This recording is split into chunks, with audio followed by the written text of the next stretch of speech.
So what does it mean to lose our sandalwood forests? Well, it's not just about more green cover disappearing, but of a loss so immense that it's hard to chronicle in a story. The truth is that sandal or chandan is a critical component in our medicines and in our living traditions. What's more, for thousands of years, the entire world has come to India to buy its sandalwood. Today, though, as Tejas Mehta reports, the sandalwood industry is in rapid decline. All those dependent on it hard hit. And India may soon be in the very absurd position of actually importing sandalwood.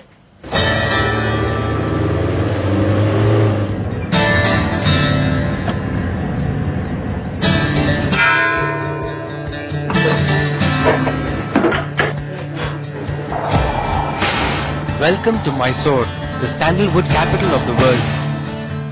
An epithet that's fast losing meaning. As sandalwood forests disappear, it's this region that most acutely feels the impact. Most strikingly seen here at India's first sandalwood oil distillation unit, which was started by the Diwan of Mysore, Vishveshwaraya in 1916. But now the factory's sandalwood stock is fast depleting. It was only 20 years ago that Mysore's sandalwood oil factory was bubbling with activity. It had over 200 workers who had enough work to do right throughout the year. But today, with only 50 permanent employees and little work on hand, what used to be once upon a time the pride of Mysore is today eerily silent. With less oil being produced, sandalwood oil prices have risen sharply. An acute crisis in oil that forced Karnataka Soaps and Detergents Limited to diversify into other herbal products to avert the risk of closure. And then the unthinkable.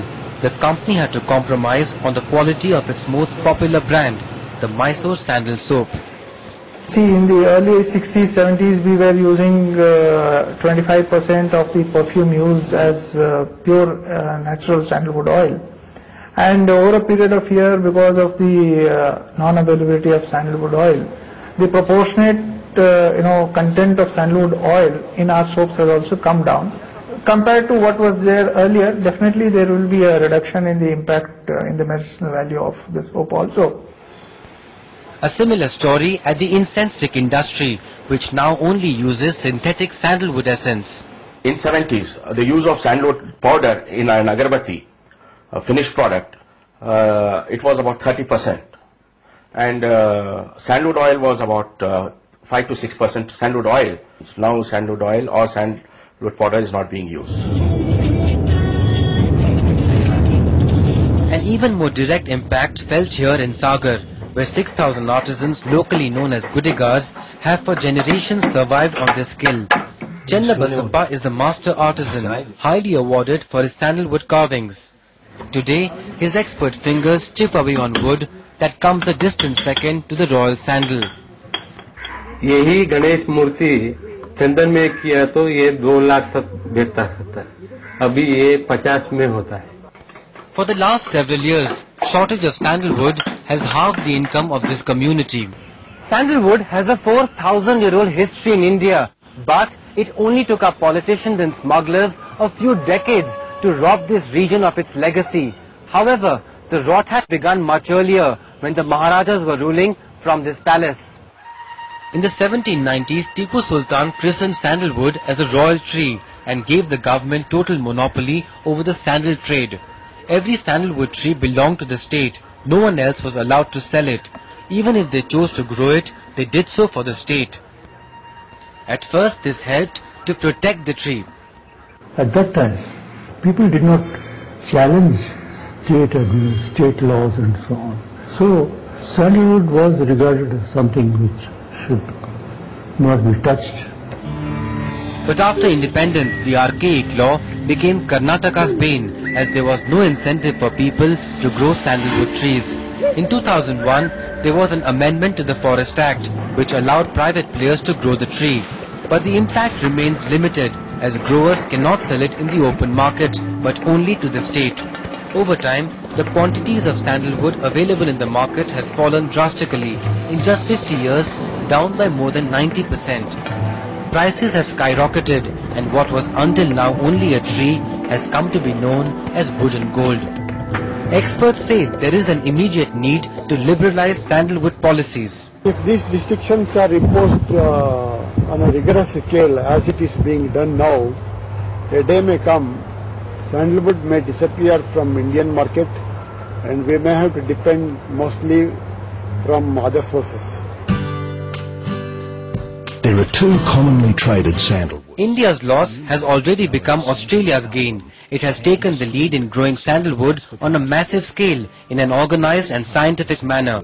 Ironically, Australia is growing Santinum album, the finest species of sandalwood found only in India, saplings of which were taken by Australia more than 30 years ago. With growing demands across the world, Australia will start exporting sandalwood products by 2011. The world, and ironically even Indian companies, are already knocking at Australia's door. In effect, India will then be importing a commodity which was once its exclusive export. In spite of a neighboring country has taken the technology from India and now they are generating huge income. But here we are still looking and helplessly and getting the raw material from them. I think it will not speak well of any country.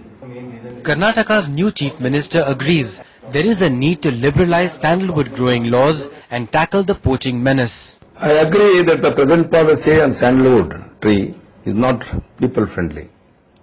Private participation in growing sandalwood trees should be encouraged.